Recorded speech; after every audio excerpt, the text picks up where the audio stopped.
ஆனா 10 வருஷமா பேசி இப்பதான் ஒரு ட்ரிப் நல்லபடியா வந்து முடிஞ்சது. இதெல்லாம் ஏன் பாயிண்ட சொல்ற? வீட்டுக்கு நல்லபடியா கொண்டு போய் சேர்த்தீங்கன்னா நல்லா இருக்கும். அதானே நல்லபடியா போய் விடுப்பா. மச்சான் செம டயர்டா இருக்கு, நாங்க தூங்குறோம். நீ அண்ணன் கிட்ட பேச்சு கொடுத்துட்டே வாடா, தூங்கிட போறாரு. என்னண்ணா புது வண்டியா?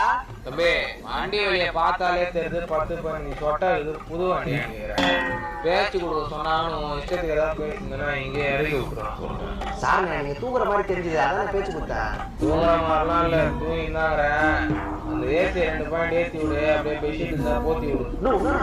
பேச்சு கொடுக்கணும்னா அப்படி காலம் பேசணும். எப்படி உற்சாகமாயிட்ட கொடுத்தியா? அதை விட்டு குழந்தை பேசுங்க. நீ தூங்குவா, நான் பார்த்துக்கிறேன். சரிண்ணா. லாரிக்காரன் ஏறி வந்துட்டான்ப்பா. நீங்க ஆப்போசிட் ரோட்ல போயிடுற, லாரிக்காரன் வந்துட்டான்றா. ஐயோ ஆமாப்பா. என்னண்ணா அசால்ட்டா ஓட்டுற? இன்னும் வாழ்க்கையில எதுவுமே பாக்குறேண்ணா. இப்பதானே ஃபர்ஸ்ட் ட்ரிப்பே போய்க்கிறோம். கொஞ்சம் முடிச்சா வீட்டுக்கு கொண்டு